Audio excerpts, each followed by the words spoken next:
It acts as a mist generator. I can't give you the expedition leader. We named the starting 7 before we like actually even turned on the naming. So Frisco. So most of the starting 7 are named. It's like there's almost no selection at the moment because we only have 20 dwarves. I probably shouldn't have left that on, but I saw it and I was like, oh shit, I should turn that off when one person redeemed it. And I was like, okay, that's cool. And then I forgot to turn it off and I didn't. So, yeah, selection is very, very sparse right now. But I can do what I can. I can get you something named. And if you're not satisfied, I can refund it. If you have beard preference, I could try and follow that. Frisco. Or I could just wait until the first migrant wave.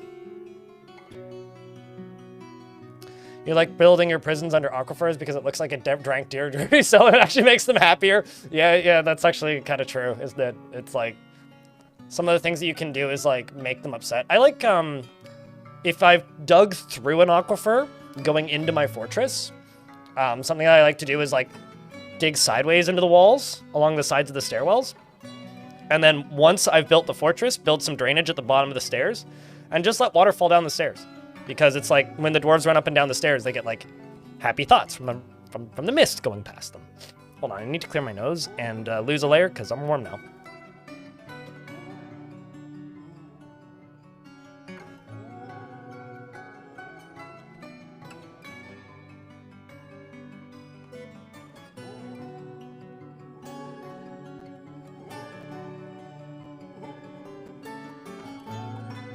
This is like my first winter in this apartment.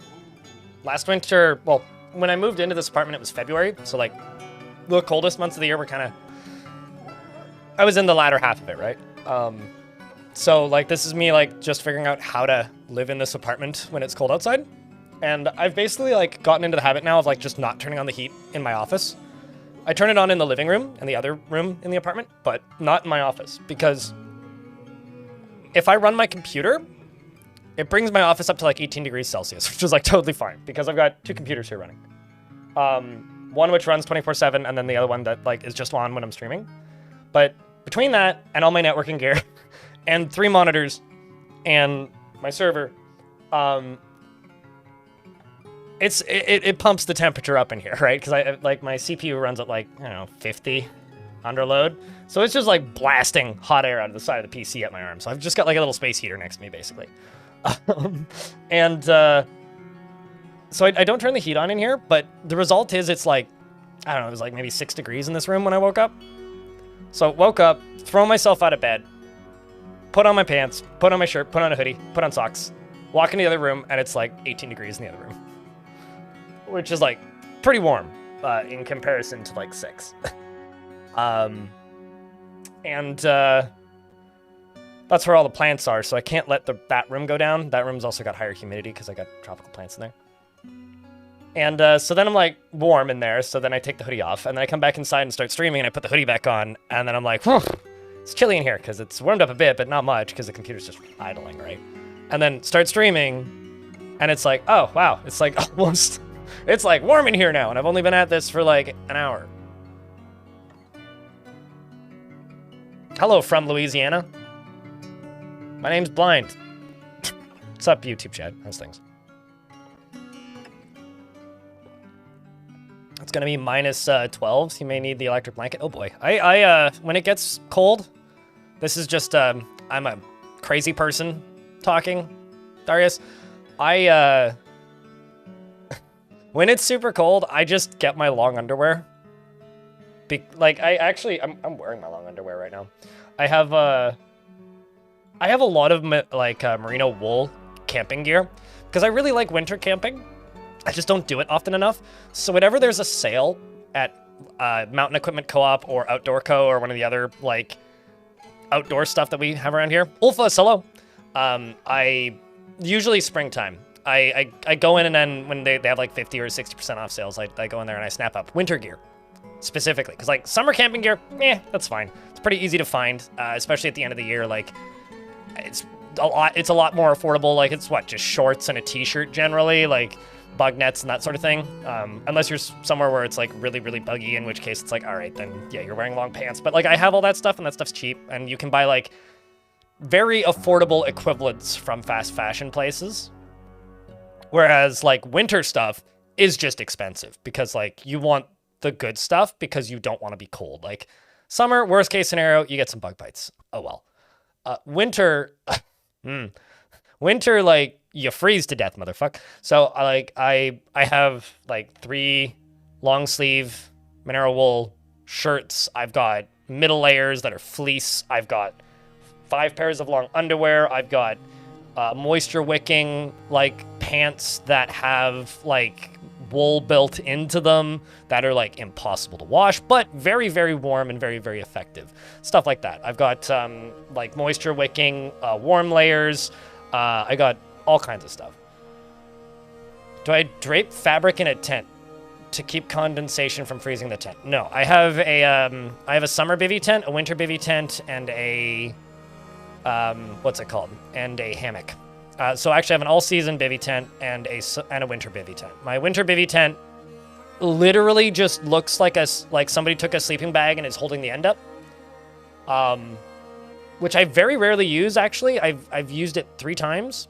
It has very good ventilation. I had very little condensation in it the last time I used it, but actually I was so toasty the last time I went winter camping, I actually unzipped part of the top of it and could see the stars. Then I got jump scared by the moon, but you know, that's something. It's like you're sleeping and then suddenly bright light. It's like, oh, it's the moon. All right. Yeah, no, I don't use tents really when I'm camping. I use bivy tents. Bivy tents are like those tents that are like so low to the ground that you can't actually sit up in them. Like I can unzip the top of them and then sit up outside of it, but like my camping must be hardcore, very intense. Hardy.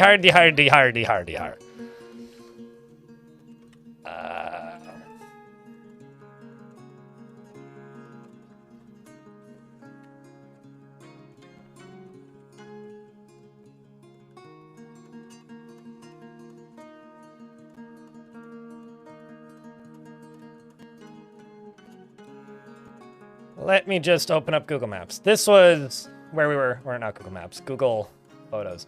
This was the last camping trip I had to use my winter gear. This was, oh yeah, this was where I found the shit weasel. The classic. The greatest monster I've ever found while camping. We're planning to go back up here in January.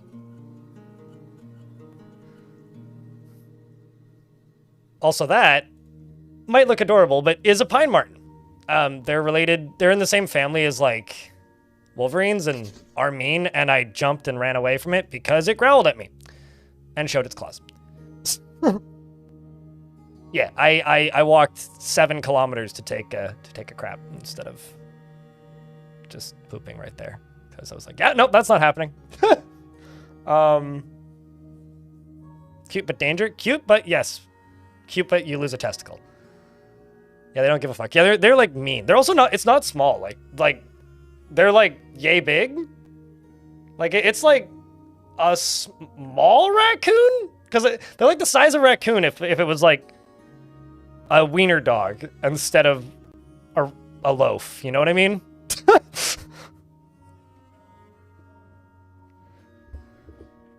That was Lyra's Demon from the Golden Compass. I watched somebody stream that. Yeah, no, this was where I was the last time I had to use my winter stuff. So it was like minus 15 at night. But the coolest part about it was at night you could hear because this is a lake, right? You could hear the lake refreezing. And it was like, it sounded like there was fucking lasers going across the lake.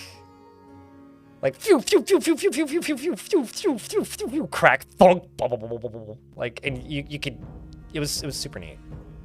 Genuinely super neat. Oops, that was where I used to live. Too far in the wrong direction. This way. Sunrise. Yeah, this was like 6 in the morning? This isn't even that far out into the wilderness. This is just Garibaldi. This is like halfway from Vancouver to Whistler? It was kind of funny because like there wasn't many people up there. In the summer, it's like impossible to get up here because, or to get up there because it's so, it sounds like weird to say this. It's so world famous because people fly out from around the world specifically to camp in this area and hike this trail. And in the summer, in order to legally camp up there, because it's a park and it's protected, so it's like you can only camp in specific places. You have to book it. You have to book parking. In order to get up there, you basically just need to go to like a ticket scalper to get up there, which just kind of sucks. Yeah, it's me, very tired. Yeah, it's the beginning of the hike. But yeah, no, it's like, it just kind of sucks because you have to pay a scalper, more or less, to get a ticket to get up there, and they're expensive. Or just like get extremely lucky. But in the winter, there's no rules. Well, it's not that there's no rules. It's just in the winter, there's no competition. So, and you don't have to book camping sites because there's fucking 15 feet of snow on the ground. So you can just camp anywhere. Well, actually, that's not totally true. You can camp anywhere past the first outhouse, which is 6 kilometers up. Because before that point, there isn't enough snow. But once you get up to the alpine areas where there is enough snow, you can just camp wherever. I think the rule is as long as you can't see the ground, you can camp. And there's like emergency shelters and stuff up there. But like when we were up there was people up there. There was like maybe 4 groups of people, and none of them were small. They were all like a dozen plus people, and all of them were Swedish. Like all of them. There was like a couple speaking Russian, like 2 people, a couple speaking Russian that had a tent that were like at the other end of the lake, and everybody else was Swedish. It was bizarre to me because like normally I go up in areas like this and it's like, if people aren't speaking English, it's almost always like Quebecois, like they're almost always from Quebec. But it's like you go up here in the winter and it's just like everybody's Swedish. And all I can think is like their overflow from Whistler, because like people go to Whistler from around the world every year and ski there. And then I think the crazy people take their skis, go to Garibaldi, pack a bunch of food, don't bring tents, sleep in the emergency shelters, which you can do, you're not supposed to, but people do anyway. Sleep in the emergency shelters and just backcountry ski for like 4 days. Because it would kind of remind them of home a little bit. I mean, like if you're an enthusiast backcountry skier, this is one of the hot spots, right? Like if you are a international backcountry skier and you travel to go skiing, to me that just makes sense, right? Like that is your hobby, that is the thing you like to do. All right, guys, this year for our 3-week trip, we're gonna go to Whistler. We're gonna spend a week in Whistler, and then we're gonna spend a week in like the Squamish backcountry, and we're gonna spend a week up Garibaldi. But what was really funny was like we went into the emergency shelter that they were staying in because there's 6 up there, and it was the one that was closest to us the first night when we cooked food. And they kept giving us Fireball, which was very nice of them. But the thing that was funny was like we were up there with our camping stoves, like our backpacking camping stoves, and like cooking food, and they had like piles of Doritos and like Cheetos and like the jumbo packs of like Rice Krispie squares. And I'm just sitting there going like, how the fuck did you get Doritos up here without crushing them? Like what the shit? But like, you know, in their defense, they cleaned all their stuff up and didn't leave a mess, so whatever. Healthy Swedish food? I think like early 20-somethings having a week up a mountain food. It's pretty international, I think. Enemy. Rice Krispie squares, my beloved. Oh, I like those too. Like I'm not knocking it. It's just like it's very clear the difference in priorities between their type of camping and the type of camping I do. Cause like the way we go camp, like we slept outside, right? Like we slept in tents. We slept. Well, I mostly slept with my roof undone, but like we slept in tents outside on the snow. They were sleeping, from what I could tell, in the emergency shelters in a pile. Like, obviously, like with sleeping bags and stuff, but like, They just had like a row of sleeping pads and one giant blanket and then a bunch of sleeping bags. And it's like, all right, I mean, hey, if you're backcountry skiing, like that's your priority. You're not going for comfort. You're just like, bring as much junk food as possible and enough sleeping gear that nobody freezes to death, and we're good.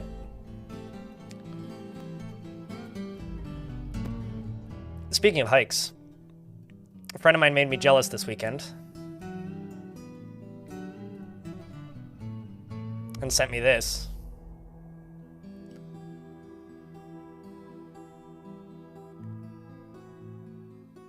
Actually,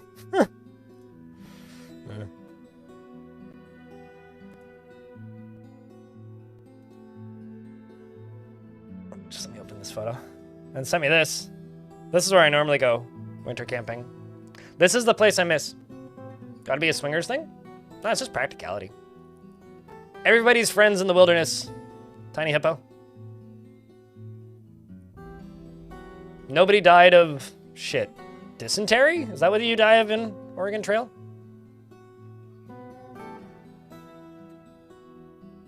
But no, he sent me this photo and says, do you want to go camping after Bad Religion? And I was like, yes. So he's coming over for a show in December. I'm going to send him back with some of my camping gear. And then he's coming over in January to see Bad Religion and The Offspring. And then the next day, which will keep us from getting up, like staying up too late, I guess. And then the next day we're catching the bus to the ferry and going camping. And then I'm coming back the day after, so. I might skip a Thursday stream in January because that's the day that Bad Religion's happening. That or I'll just end early that day. One of the two.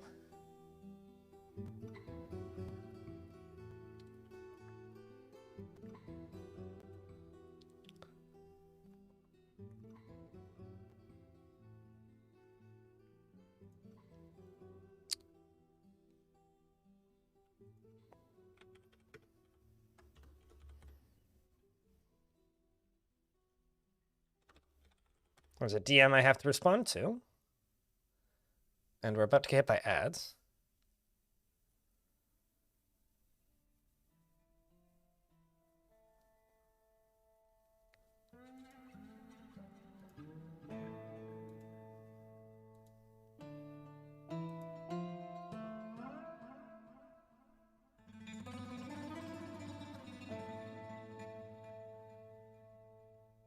I'm trying to figure out what's happening in this image. It's Romanoid in my Discord.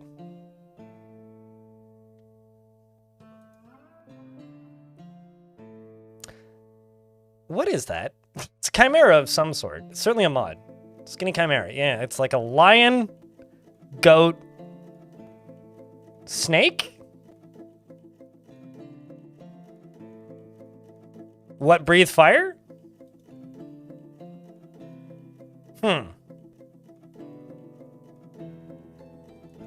Player character missing some intestines, it looked like.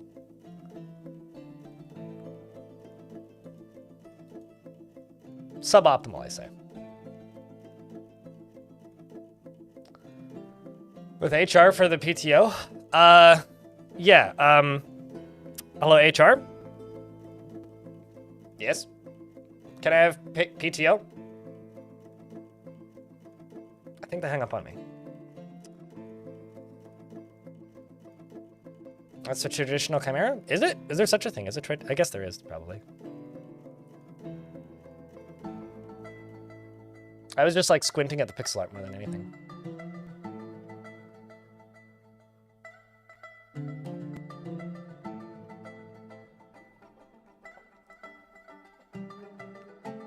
That's just my second stream. How often do I stream, Wolfuzz? I usually stream Tuesday, Wednesday, Thursdays. I stream Fridays when I have the energy, and then I try to spend the weekends doing YouTube stuff. Or the rest of the time doing YouTube stuff, or unrelated stream stuff. That's my schedule, generally.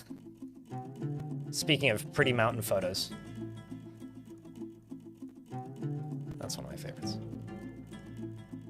Genuinely. That's one of my favorite photos I've ever taken. Did I see the Shake the Rat game? Yeah, I'm good. Hard pass on that, to be honest. I would, if I were to make a Shake the Rat game, it would be a clicker. Just click the rat. You click the rat and it shakes. I'm not entirely positive how...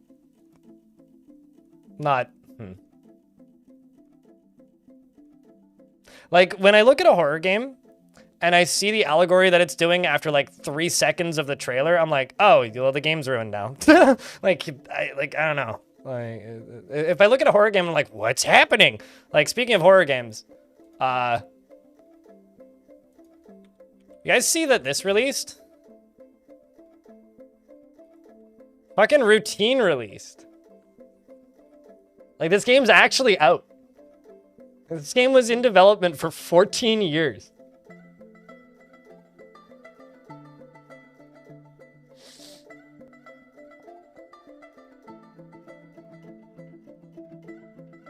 Like, holy shit. What's up, Gunmetal? An Art of Stuttering. Square gun? Yeah. Cute robot! Sort of.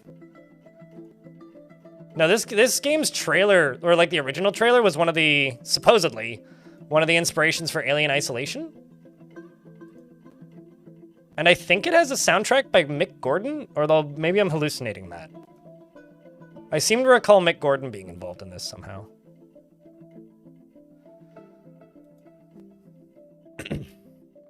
Which means, yo, new Mick Gordon album just dropped. That's all that means to me. But I'm not gonna lie, I kind of want to play this. I don't know if I would enjoy streaming it, but you love Square Gun? I mean, if you for those of you who haven't seen the trailers for this thing, it's weird to me that this released like in December and not Halloween season, but.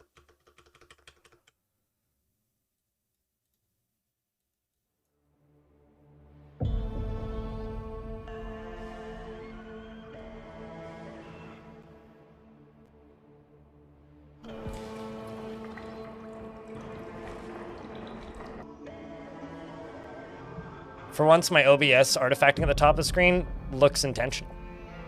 One final step.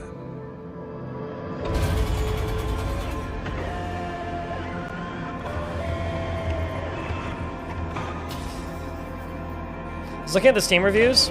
There's one person with 2 hours in the game that's just like, it took me 2 hours to get out of the first room.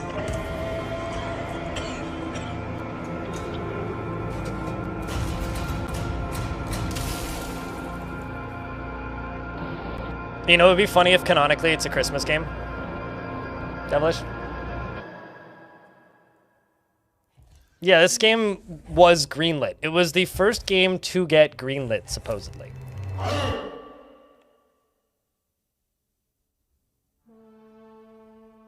Yeah, I don't know. Like, there's something about this thing. Hi, I'm Aaron Foster from Luna Software, and today we'd like to share a deeper look at the Cosmonaut Assistance Tool.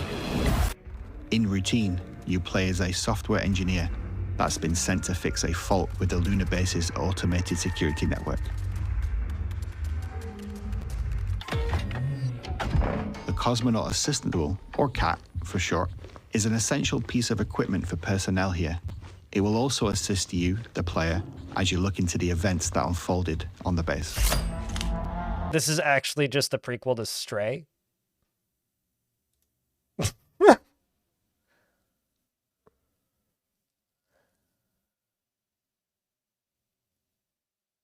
This game is poutine. I mean, if you replace the R with a P, it is poutine, yeah. This is true. Looks like a it looks like a VCR camcorder on a Nerf hurdle with a CRT. It's kind of what it looks like. But yeah, I don't know. This game is $30. It's just kind of wild that this game actually released. What I want to know about this game actually is how long is it? If this thing is like 30 hours long, I'm good. If it's like 6, I might buy it and play it on my own time. Square gun called Cat? Yeah. Kitty cat. Because there's just something about this aesthetic that is kind of incredible. Like, I love the design of these robots. Like, it's very rare to see a horror game where it's like, I think that would be scary even after seeing the robots, you know? even after seeing the monster. Like, because Outlast and whatnot, it's like, oh, it's big fat dude with machete. Run! Oh no, he got me again. But with like stuff like this, it's like, that's creepy just looking at that image. Like, I don't even, like, looking at it makes it worse, you know? It's like, what were those games on those Japanese horror games where you take photos and then, as a Quebecer, don't gatekeep Putin. Poutine. Don't gatekeep your poutine. Or pudding. Let people say it the way they want to say it. Fat and fries is not original. Get a better national thing to celebrate. Fatal Frame, yeah, that's what I was thinking. I was definitely thinking of Fatal Frame. Yeah, no, it's like Fatal Frame where it's like looking at it makes it worse, you know? Yeah, Fatal Frame is such a genius franchise because it's like self-induced. It's like Build-A-Bear for jump scares. It's like make your own jump scare. It's like, oh no, thing's chasing me. Is it? Gotta check. The fucking franchise. Because you replace, if the game's name is Routine, if you replace the R with a P, it's Poutine. That's how it's Poutine. It's because you replace the R and the font kind of looks like poutine in some spots.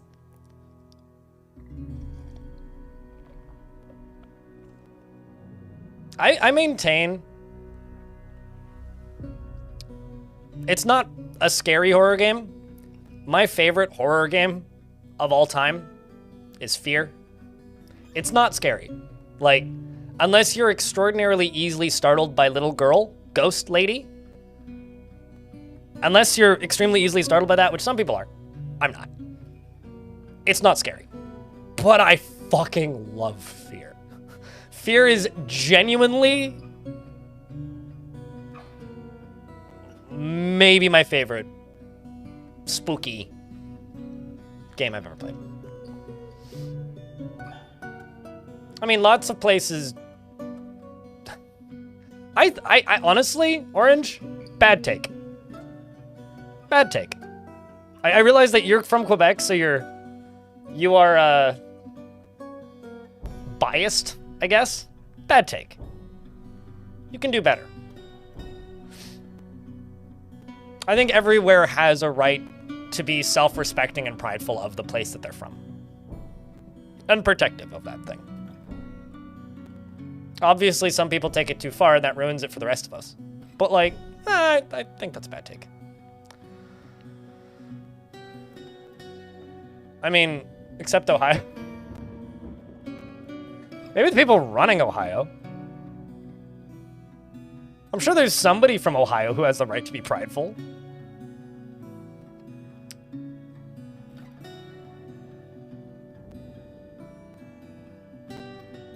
Oh, okay, sorry, wait, what? Are we talking about ghosts or Ohio? Mew, thanks for the Prime sub.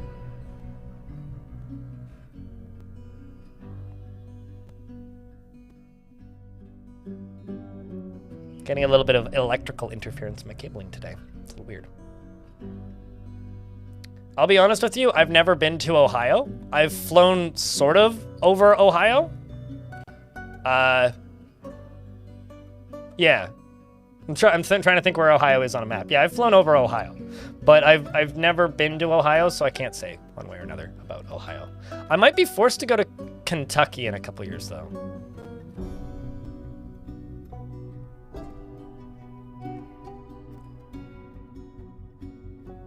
Wasn't a great time? Yeah. Well, actually, rather, Kentucky and Carolina. But that won't be for at least 3 years. Mostly because my older sister and her husband want to renew their vows, and that's where his family is from. So it would be one city and then the other. One place and then the other. Depending on where you go. Yeah, I don't know where we'd be going. It's wherever the two halves of his family live. But they're not going to do that for a couple of years.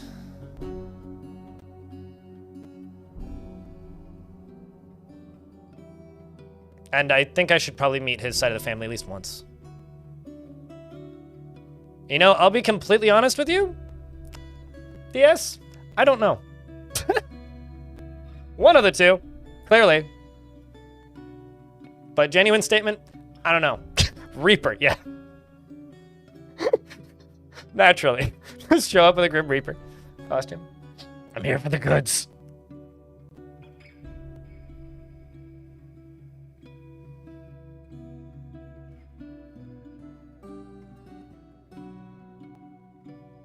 Cincinnati made me laugh when I was a little kid because I thought it was a funny word to spell.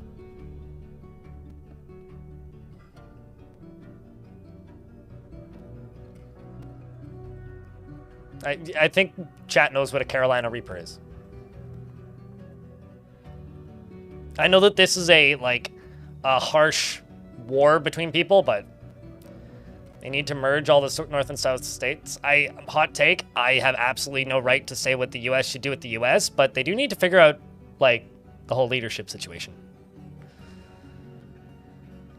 But as far as what they need to do with the individual states, I think half of them could be their own countries.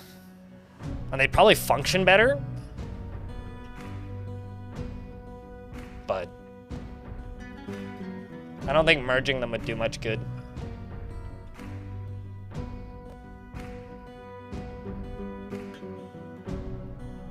Stat out. You know, everybody says this about every single place in the world. It's always like, this place is great, but don't go here. But it always depends on who you ask, Sigil. So Sigil in YouTube chat says, Kentucky is pretty. Just stay out of Louisville. Okay, well, I will say this. I'm Canadian, right? Under no logical circumstances should you ever go to Calgary. Do not go to Calgary. Calgary is awful. However, you talk to a slightly different Canadian from a slightly different place, and they'll be like, do not under any circumstances go to Vancouver. Vancouver's awful. It sucks. The people are mean, blah, blah, blah. It's an ugly city. Traffic's terrible. And I'm just like, don't go to Calgary because you can't get anywhere unless you're in the downtown core because everything's so fucking far apart. Also, it's cold as shit in the winter. And people are a bunch of elitist, like, self-important assholes. And it's like, I think every single place, depending on where you're from in a place, can be like, this place sucks. And in reality, like, Calgary's fine. It's just kind of hard to get around if you're not in downtown and you don't have a car. If you have a car, it's fine. Vancouver's like, I mean, I've heard people say that. I'm parroting what other people have said. Frisco. I'm not necessarily stating that. Like, the traffic can get kind of congested, but it's not the worst. It has good enough public transit that you can get around it too. And even during rush hour when the public transit's busy, it's not super bad. Just bring hand sanitizer, as anybody should if you're going on public transit. Just go to the dollar store first and grab a little thingy of hand sanitizer and you're fine. How to survive on public transit. Bring hand sanitizer. Wield it like an accessory or a weapon. Get it in the eyes. It'll work fine. Just not your eyes. Nobody likes the West Midlands? I'm sure somebody does. You know, it's impossible for me to read the words West Virginia in anything other than West Virginia. Like, it just, that song pops into my head. Take me home. Country roads. You would honestly prefer Winnipeg? Wow, okay, sure. Yeah, there's very few things that I legally have direct family in Winnipeg now. Does that mean I can't talk shit about Winnipeg anymore? Calgary is a lovely city in the downtown core. It's ruined by its suburbs. And I would honestly say the same thing about Edmonton. Like, Edmonton's a nice city that's ruined by its suburbs. It's ruined by how, like, inaccessible everything outside of, like, the inner city is. And, like, you know, this isn't even, like, relevant to, how do I put this? This isn't even, like, relevant to, like, people that travel in road trips. Like, if you're road tripping across Canada, fucking go to Calgary. Go to Edmonton. Like, they're lovely cities to visit. But, like, if you're somebody like me who flies into a city via the airport without a car and then, like, needs to get into the city. Okay, it's $100 cab. Cool. You get into the city because, like, the bus comes 3 times a day. What the fuck's that? And it costs almost as much as the Uber. What the shit? And then you get into the city and you're like, oh, this is actually kind of nice. But, like, it's not worth the frustrations of, you know?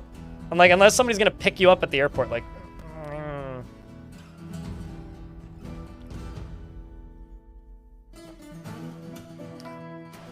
more so than can other Canadian cities do? I think that's just because of, like, the fact that sorry to American cities. Well, maybe not sorry. This is just kind of a fact. A lot of American cities are built on flat expanses of fucking nothing. You know? And when you're building a city on a flat expanse of fucking nothing, it's very easy to build, especially if it's cold as shit in the winter, it's very easy to justify just sprawling. And it is a symptom of the general culture and mindset around where they're constructed. Does that make sense? I want to make a Boeing joke, but it's not coming to mind. Pudding. Yeah, so like that's, it's, and like that mindset is changing and improving. And I think like, for as easy as it is to talk shit about that, it's also like worth noting that it's worth applauding places that do a good job improving that. And I want to say that, and this is me being extremely generous to Calgary and Edmonton. By the way, Calgary, home of the world's biggest cowboy cosplay convention in the world. It's my favorite way to like quietly mock Calgary. Sorry, Calgary Stampede, not sorry.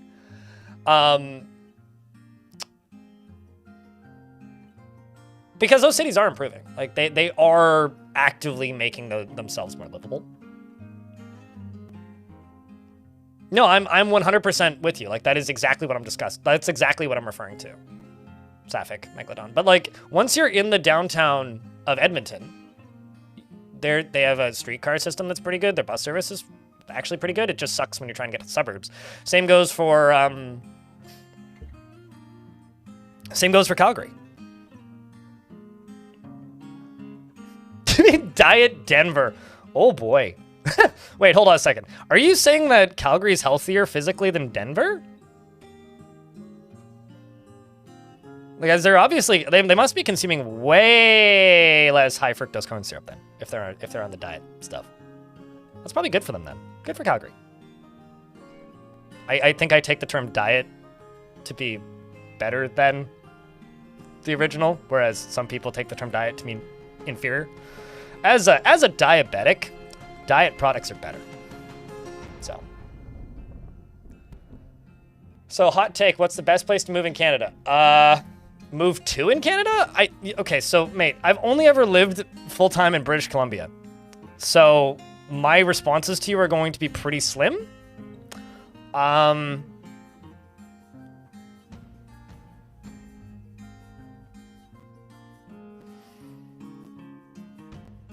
It depends, really. There's a lot of smaller cities that are very more in regards to the none of it thing. There's a lot of smaller cities in Canada that are, I don't want to say on the upswing, but like very capable of improving that I would look at before any of the very large cities. Because the very large cities in Canada have the same problems that like US cities have, where like largely they're expensive. Like I know a lot of people that moved to Calgary, not because they liked Calgary, but because they couldn't afford to live in BC.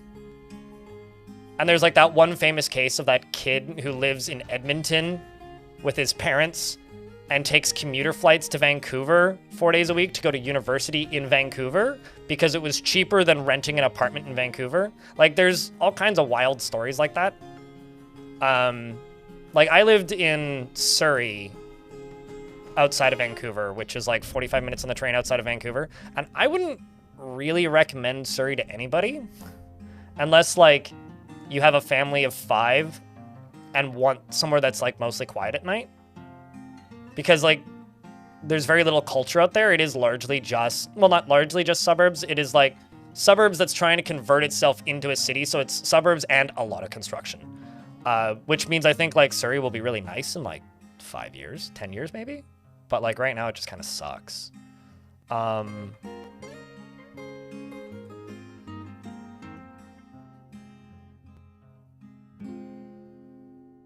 mean, they need it, Tenuous Rook. There's like 2 million people living there.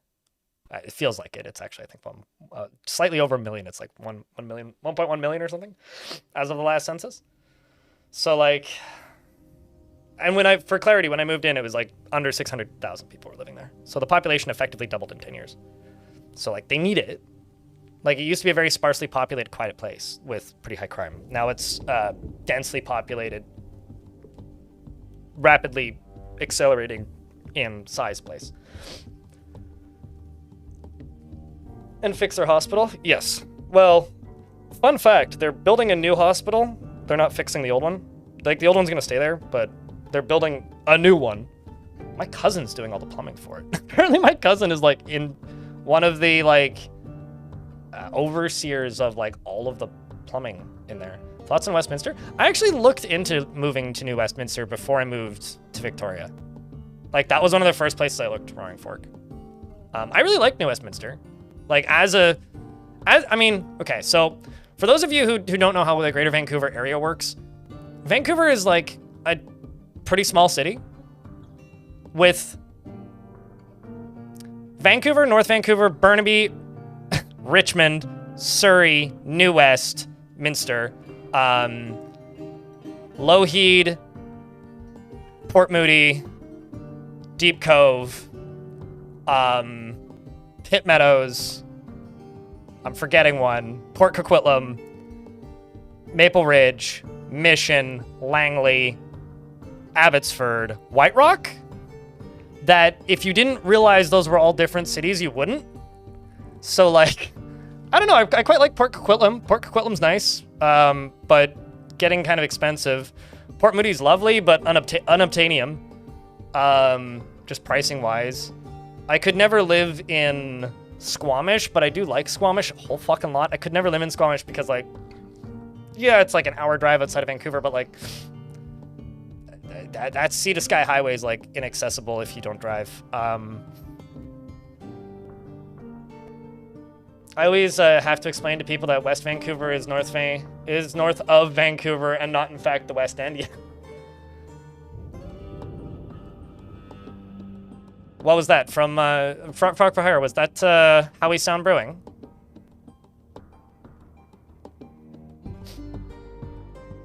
Years ago, before I was like chronically disabled, Jay, I looked into moving to Hope, but I couldn't do that now because they don't have the like. I would have to get on a fucking Bolt bus for 2 hours to get a blood test, which is like I'm in a babbly mood today. You thought Montreal was the place to go? Do you speak French fluently? If not, good luck getting a doctor or a driver's license. Unless you are willing to learn French quickly or speak French, I would advise against doing anything in not Montreal, but in any of the French forward provinces, unless you already speak French. Like that's kind of how I feel about that end of Canada. What's the deal with Winnipeg? It's fucking cold and the bugs are bad. It's flat. There's not much there. It's fucking cold in the winter and the bugs are bad in the summer. Nothing's wrong with Winnipeg. It's beautiful. It's a lovely, lovely place. I want to say it was the highest murder rate in Canada for a hot minute there. I don't know. It's like it's a prairie city, right? It's flat. There's a lot of farmland. Everything is very far apart. And if you are a certain kind of person, it is an absolute haven. I have zero interest in ever living there.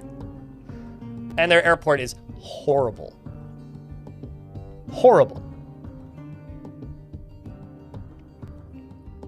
How different is Canadian French versus French French? You'd have to ask a French Canadian person that. Stupid question. How much of a fortress could be built in ice? Can you produce something like ice doors or tables or bridges? So you used to be able to. Now you can just use the boulders to make walls and workshops.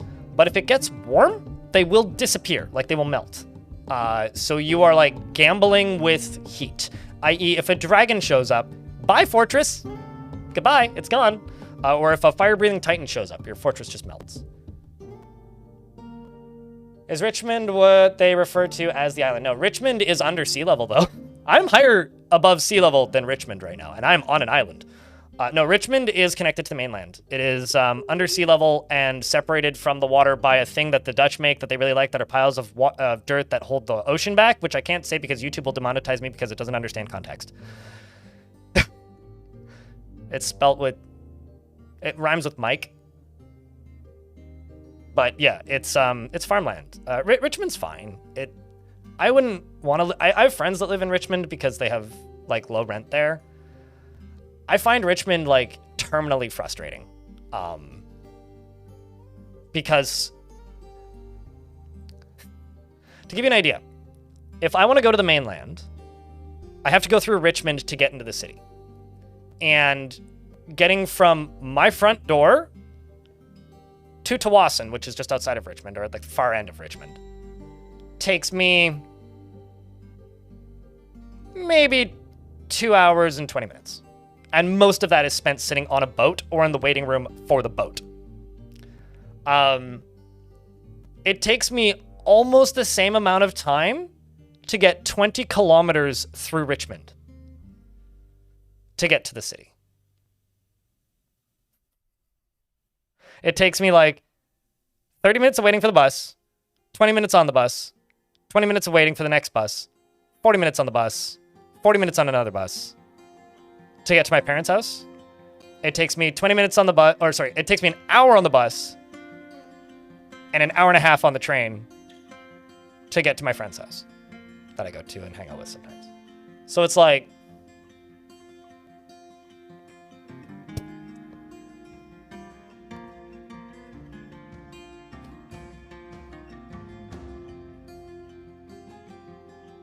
I want to drain the ocean and use the ocean as my front door for the baddies.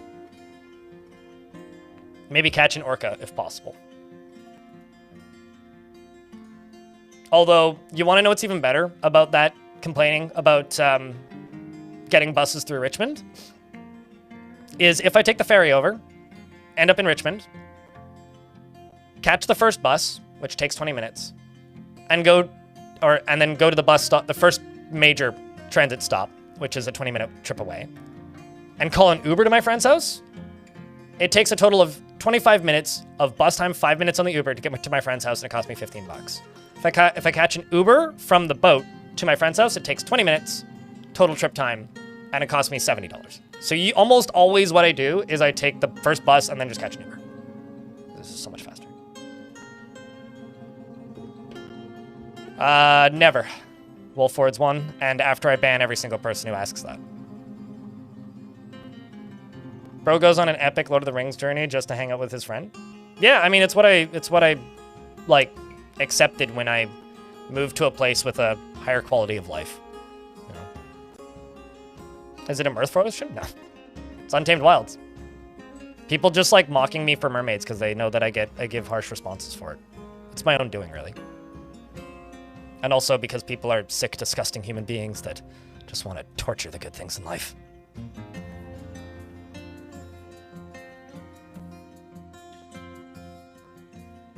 Goblins, on the other hand, yeah, they deserve the pain they get. Man,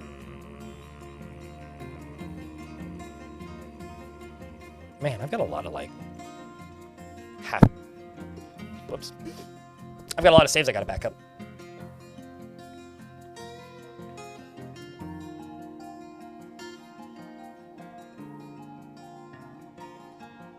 What about a crab arena? I haven't seen any crabs in this map. Although I kind of learned my lesson about crabs when it came to water lungs. If Think of a Place was Howie Sound? Yeah, Howie Sound's good. I like Howie Sound.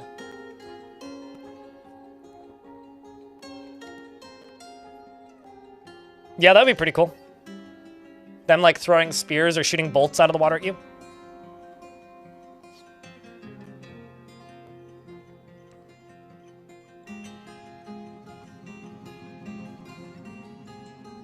Uber destroyed the taxi business? As somebody who's been taking Ubers since Uber first showed up, and as somebody who's been taking taxis his entire life because he can't drive, mate, it's about the same.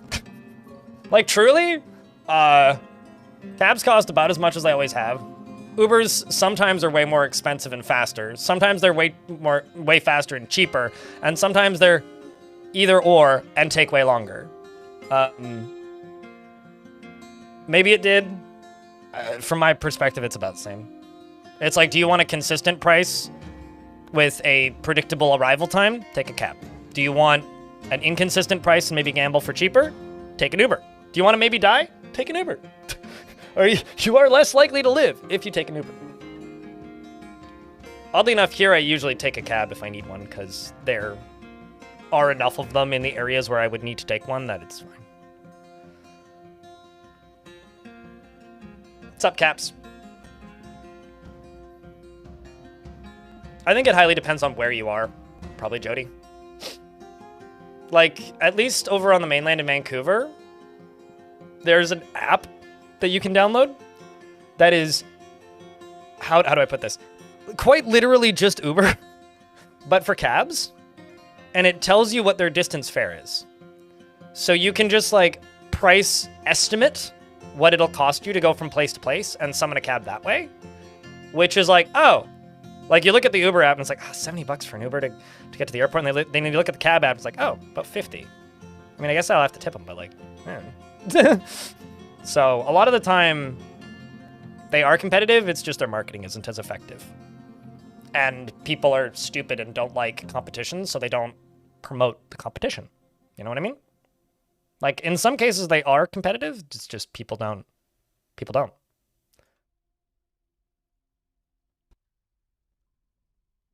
And, like, I guess you could make the argument that cabs are cheaper because there's also a world where, like, you can make the argument that, like, cabs are, like, less good because you have to pay in cash or card. But, like, if you get into a modern cab now, like, you can just tap your phone or, like, tap your card. I think people just like to know what the cost is before they get into the thing. That's, like, the only thing that's really different between the two, as far as I can tell.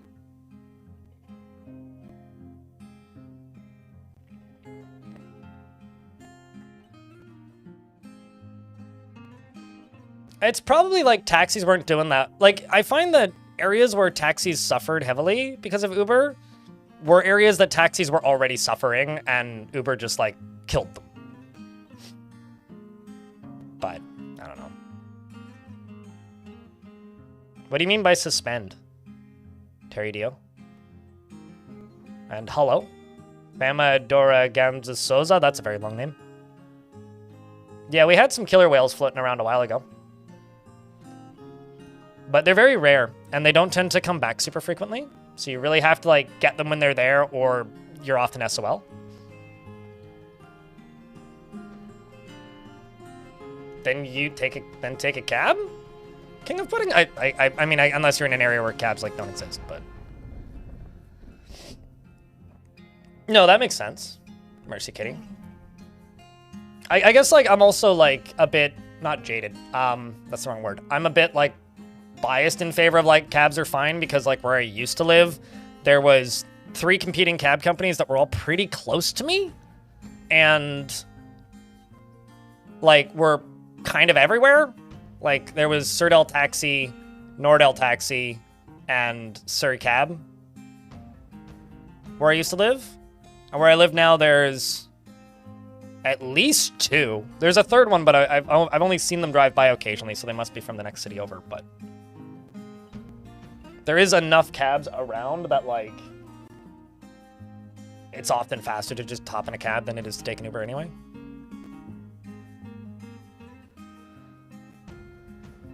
I mean, I'll tell you this.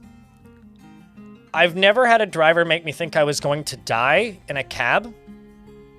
I've given Uber drivers 1 star for almost driving into oncoming traffic and, like, distracted driving and speeding through red lights.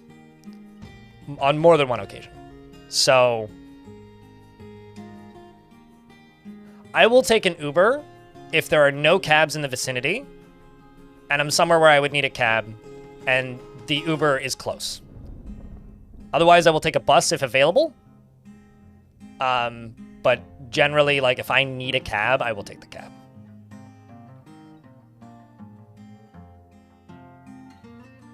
Do I think the market for RAMs will be fixed? Okay, so I'm confused by this question. Are you talking about like RAM as in like DDR5 goes in your computer RAM? Or are you talking about RAMs in Dwarf Fortress? Because RAMs in Dwarf Fortress were patched last week and seem to work as intended now. They sometimes walk back and forth when they get lost, which is kind of funny, but like they do seem to work as intended now. If you're talking about RAM sticks, I have absolutely fucking no idea. Bubble pop. Because like this question is, do you think that the market for RAMs will be fixed? Are we talking about Dwarf Fort or are we talking about Guts Glory Ram, the pickup truck? Yes, Jody.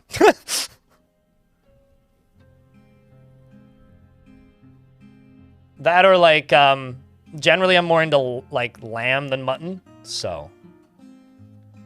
No, I know why PC RAM is expensive. Actually, speaking of PC RAM, I just saw this rattling around. I haven't seen the official things, so like, maybe this is misinformation, but I kind of doubt it based on where I saw it.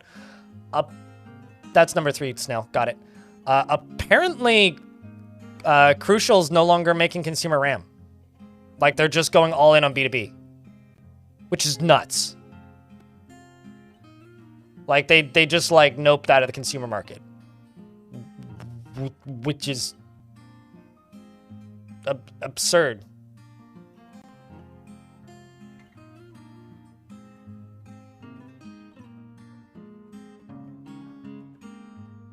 You once had a guy that drove you to his house and went inside for like a freaking hour before he came back out to finally bring you where you needed to go? That's fucked up. Yeah, I've heard I've heard stories about people getting kidnapped. I know somebody who got kidnapped in an Uber, actually.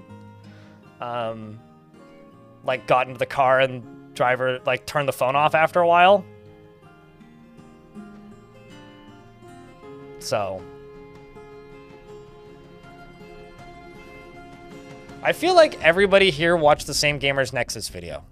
It's like video cards are down in price and now they're up again. Yeah, I don't know. It's fucked. I don't know what to say about RAM. Like I'm kind of mad because like I was legitimately thinking like 6 weeks ago I should buy some RAM for my computer because like I've got 32 gigs, but like the kind of editing I've been doing recently, like 64 would be really nice. It would just make things run better. And I was like, I'll wait for Black Friday. Oh well. Anyways. Did I watch the Dexter series? I watched the original Dexter series. I've heard that, yeah. I mean...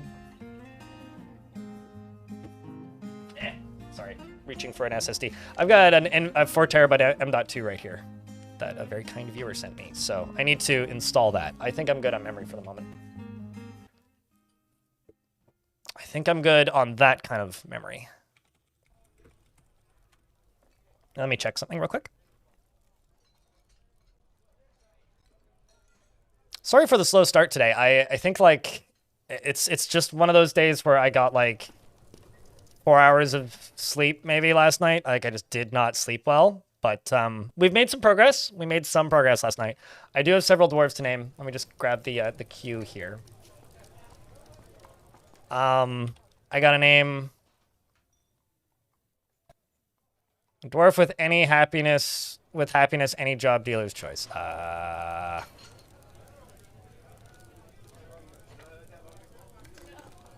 We'll go with that. Ank for Kenton Plays. I got a name Frisco.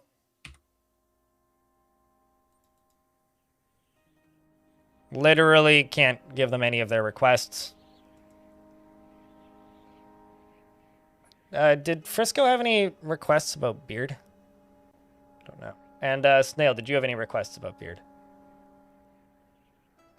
I hear a backup signal that... Okay, I might actually turn requests off again until we get a migrant wave. No Beard? Okay. I will wait until the next migrant wave to name Frisco because they want a Fisher or Hunter Dwarf. So I'm just going to wait until then because that just seems more reasonable. Anyway, I'm hearing a dump truck backup signal and it sounds like my microwave. Any plans for the military? I already have a military. The plans for the military is I'm already training it. What I'm trying to start the military... Actually, I'll talk about that in a second. Let me read these dwarves.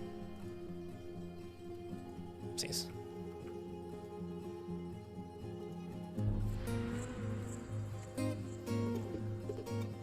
I don't think a Kenton is here.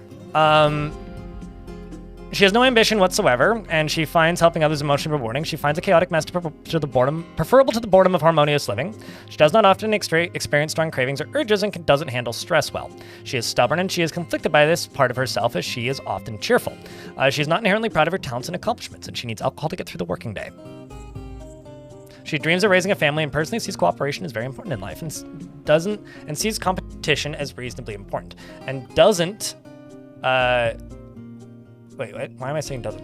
As reasonably important and sees perseverance in the face of adversity, bullheaded and foolish, that's it.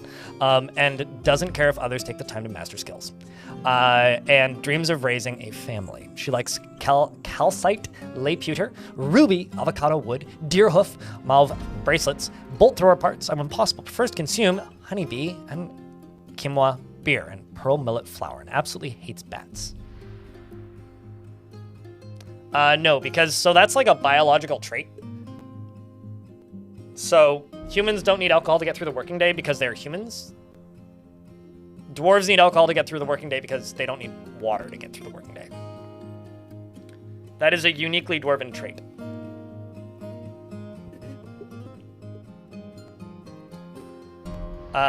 And then over here we have, she's broad and muscular and her nose bridge is incredibly concave. Her teeth are crowded and she has a scratchy voice. So I don't think Anka's here at the moment, so I will read Tim for you guys. Chat, meet Tim. This is Tim. Tim is our expedition leader. Tim is kind of funny. So first thing about Tim is in love with Mac. So Tim and his boyfriend are an interesting couple. They were two of the starting 7 dwarves. And Tim always presents himself as extravagantly as possible, displaying a magnificent image to the world. He's basically Prince. However, he personally sees lying as an important means to an end, sees working hard as a foolish waste of time, finds introspection to be a waste of time, and respects power, and is actually quite an effective scholar. That's Tim. To me, this fortress is kind of about Tim. I'm gonna try and do some fun stuff with Tim. Tim and Mac as well, maybe. Although, Mac is a little bit more reasonable as, like, he just values tradition and sees life as unfair and doesn't mind it that way. So just, like, deals with Tim's problems. Like, Tim has some personality issues, but, like, you know, his boyfriend's like, all right, well, it is tradition. It's fine. we move on. We deal with it. Tim the jerk, you like him? Yeah, I kind of, don't be like Tim, but I kind of liked him. All right, how am I liking the new update? You haven't had the chance to play it, Cuddle Booper? It is great, but very fundamentally changes how you have to think about building your fort. So I was asked about military a second ago. I don't know. I think Mac just accepts it. I think Mac just accepts it. So the thing that this update has made me realize is historically the way I would build a fort is I would get my bedrooms done, I would get my offices done, I would make a tavern, I would make I would get some crafting up and running and slowly like ramp up the game. But if you play the game on default settings now, it tries to kill you. Like, it will kill you. Unless you are very much ahead of it. So it's kind of completely shifted how I think about preparing for, like, the mid-game. Because the way that I prepared for the mid-game historically was essentially, if things got too poor, can the YouTube audience apply for dwarves? We really don't have many dwarves at the moment. What I usually do, Tapioca, is I will just say the first person in YouTube chat to respond to X thing, I will give you a dwarf, but I literally just have 3 children right now. So I feel kind of bad giving people just children. Like, I've got 1 in the hopper from the Twitch side of things, and we'll probably chuck 1 or 2 out to the YouTube chat when we get the next migrant wave. But, like, I'm just going to wait for the next migrant wave for right now. Like, I've actually got, like, the redemptions paused, and I've got 1 that I haven't named because they did have kind of a request, and it's just, like, we're very low. Are minerals normal too? So, normal being the default? No. But I did turn the minerals up a bit. If I go to here and type in... okay, maybe not. I may have smelted all the tetrahedrite. As you can see, I've got a decent chunk of hematite. We got a little bit of galena. Yeah, I must have smelted all the tetrahedrite that I found. But we found tetrahedrite as well. So, like, I normally play on, like, 1100 to 1500 scarcity. Oh, sorry, rather. I normally play on, like, 2800 to about 3000 scarcity, which is, like, the lower number. This fort is on 1850 scarcity. So, like, more frequent, because the lower the number, the more frequent your minerals. The higher the number, the less frequent. I'm playing on a higher scarcity than I normally do. So, if sparse is 2500 and everywhere is 1000, I'm about half of what you would have on everywhere. So I'm like somewhere in the middle between sparse and everywhere. And I did that because where I was before was significant, like not unplayable. That's kind of the wrong word to use. I'm just gonna expand this on this side a little bit.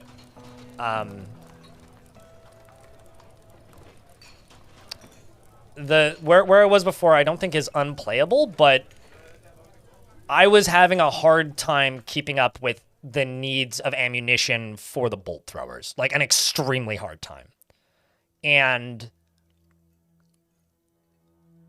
it makes me think that, like, okay, you're giving me a legitimate, okay, Tarn, I see you. You're giving me a legitimate argument to play with more minerals. But the reason I'll be honest with you, Tapioc, the reason I don't often give stuff out to the YouTube chat is because the YouTube chat's a lot quieter, for one thing. A lot of people watching on the YouTube side of things are typing in the Twitch chat, and YouTube does not have the infrastructure to manage that. And if I were to manage that, I would need to run another bot, which I'm already keeping up with 2 sets of notifications, off-site notifications, Twitch chat, YouTube chat, and managing a live stream, and trying to play a video game competently. I'm pretty close to my limit mentally with what I can consistently manage in a reasonable amount of time on stream. So it is what it is. At least for the moment. Do you think that bolt throwers are a tad bit overtuned? I don't know. And the reason I'm going to say I don't know is because I don't know what Tarn is working on at the moment. They might be, but they might not be. Because they're quite effective with wooden bolts and non-metal bolts. And if you look at the roadmaps and the things that Tarn has talked about, he wants to bring back the underground invaders, which some people hated and some people are missing dearly. He wants to add the demon-trained sorcerers, whatever the fuck that means. And he wants to... what's the word? Like, give these necromancers some love was another thing that he talked about. But yeah, there's other things that are still coming that are going to make the game harder. So I don't like just go look at the to-do list on the Bay 12 talks. You hate Twitch just so bad? Well, don't hate Twitch, because if Twitch didn't exist, this live stream would exist. I wouldn't be able to make a living doing this without Twitch. Quite literally. Yeah. At least at the scale that I do and the way I do it. So I'm sorry for your loss, but frankly, I don't care. Looks kind of like a Mario 1-up. I was getting jellyfish a lot yesterday. Like, I could do, like, some stuff like this. Make it look jellyfishy. I don't know, now it kind of looks like a weird UFO. I'll say this. Hate the operators and the owners, don't hate the platform, because hating the platform hurts the creators, and the creators are the thing that make the platform. YouTube is not nice to the people who work on it. Twitch has its problems, but at the very least, it's nice to the people who make a living on it, for the most part. I mean, nowhere is perfect, but from a creator perspective, Twitch is the least openly hostile to the people who work here, so... Hey, he's just like me for real. It's a plump helmet man? Oopsies. Yeah, I guess kinda.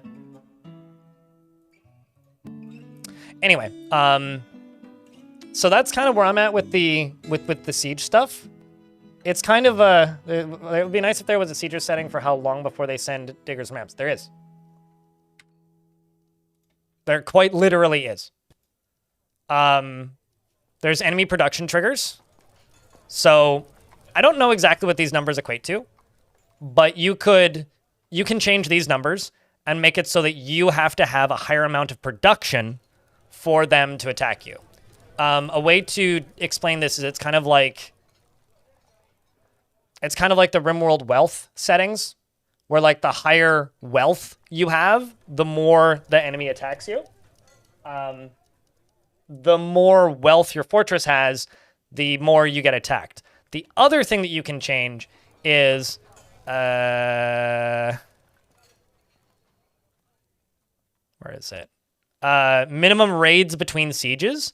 A raid is when the goblins send mostly melee dudes, and mostly, rather, a raid is when they send mostly melee dudes and don't send like the super threatening units, or mostly non-melee dudes. So mostly like crossbows and bows and thieves. Those are raids. Sieges are when you get Vile Force of Darkness has arrived.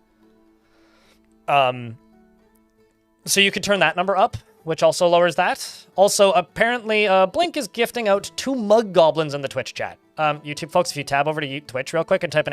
enter, you could get it entered into a chance to win. Otherwise, just type an ! enter here in the Twitch chat for a chance to win. That is a feature that is literally a Twitch exclusive. Like, that doesn't work on any other platform. So, thank you.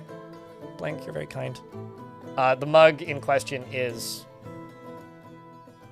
That opened in a... I clicked open a tab, and because I pop out Twitch chat, I expected it to pop out there, but it didn't. This is my holiday-themed mug with art by Elfie Bean. It's got instructions on how to acquire all mugs for your appropriate mug goblin. And I think it's very nice. It's got a mug goblin on it. So if you have a mug goblin in your life, maybe gift them this mug goblin. You know, I'm not gonna lie, this kind of has like Walmart poster vibes. You know, like those wooden posters that are like live, laugh, love that the suburban moms have, or every Airbnb in existence has. This kind of has that vibe the more I look at it, and I kind of love it for that. Anyway, so yeah, there are a lot of settings I think that like are worth looking into if you want to acquire all mugs. No, I mean, change the difficulty of when they attack. You can also just like, if you want to be very specific about it, just turn off enemies. Like if you want to play the game more like it used to be, just turn off enemies. Like just do that. And then when you think you're ready, turn them on. And if it's too much, turn them off. Like nobody's gonna hate you for that. That's a completely reasonable statement. There's nothing wrong with you being from Brazil because they have a production facility in South America. Caps. So it'll just be shipped from. I'm actually not sure which country it's produced in, but they do have a production facility down there. Testicle Breasticle. I've seen that username before. Or Testically Breasticles. Thank you very much for the Prime subscription. That is a username. So yeah, this is currently the fort. It is a Plump Helmetman shaking his fist, and I will now unpause. Congrats to Mr. Rambler and Dominoc. If you click on that link, you can go redeem your mug.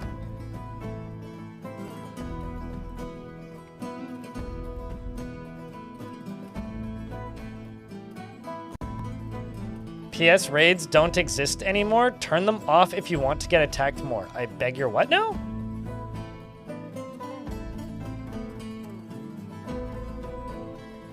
I mean, they do still exist because I got child snatchers that arrived. Those are raids. I'm not sure what you're talking about, mate.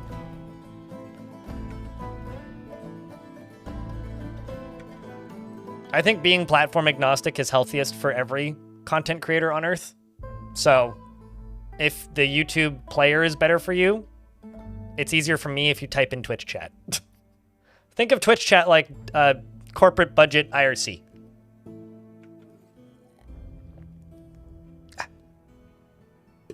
That or I don't know. You do you.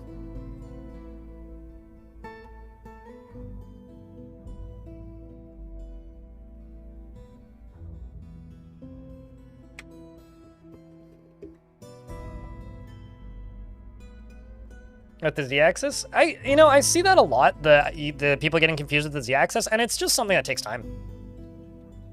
Quite literally. It just takes time. Like, if you just spend a bit of time playing it, you get used to it. And I realize that's like the Final Fantasy... Was it the Final Fantasy... Not 14. The one with lightning in it. Was that 13? The one that they made way too many of. I think it was 13.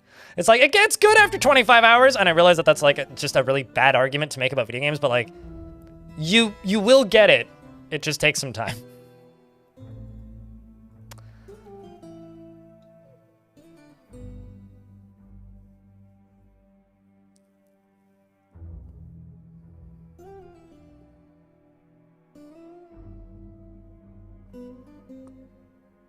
You know, honestly, it's funny because like I very rarely see that Devilish, but I have more recently I have absolutely seen people are like, so I just started playing RimWorld because I wanted to try it after playing Dwarf Fort, and it's like, it feels so frustrating and limited, and it's like, yeah, kinda. It's really, it is kind of funny actually, because I watched a bunch of RimWorld during the Hot Potato recently, which, great fundraiser, by the way, everybody did a fantastic job. And there was a few people who were like, wow, this is such a, like, convoluted base, and it's like, for RimWorld it is, but it's like, I don't know, it's pretty straightforward. I can like see everything that's going on here. Maybe playing a lot of Dwarf Fortress will make you better at RimWorld. Caps, thank you very much for the Prime. Appreciate you.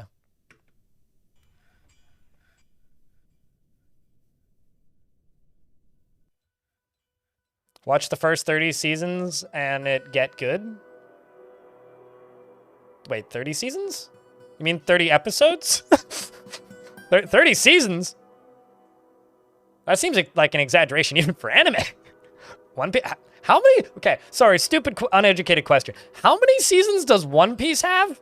Jack, can I get a round of beers, by the way, for the Prime sub?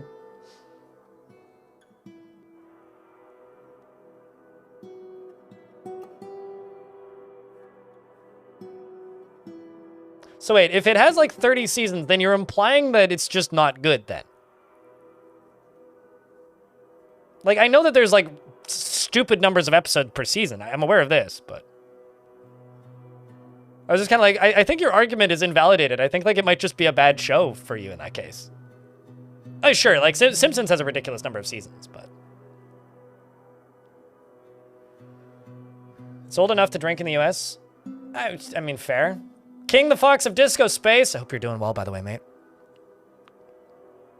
You love building multi-level rooms? Mine them out from the top? Totally. I actually wonder, like, I wonder what's a harder game for people to, like, wrap their head around after playing a bunch of Dwarf Fortress or RimWorld from both directions. Either Dwarf Fortress or RimWorld, or Going Medieval.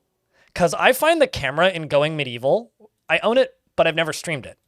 I find the camera in Going Medieval to be, like, incomprehensible. Like, it's, like, ridiculously convoluted for me for some reason, and I don't know why.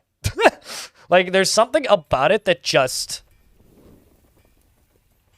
Well, I'm not gonna knock The Simpsons, okay? Like, The Simpsons is a piece of a classic American media, okay? I'm not gonna knock The Simpsons. I haven't seen a ton of it because I didn't have TV when everybody that I knew was watching it, and I don't pay for the streaming services that it's on. That being said, the good stuff that I've seen from The Simpsons is great. I've seen all of the little horror shorts that they did for Halloween and a lot of the seasonal stuff. I'm quite well acquainted with Simpsons memes, but I can't say that I've ever watched a full season of The Simpsons because I haven't. Hanging in there, good to hear, dude. Good to hear. We are in an ad break, so I will leave the game paused.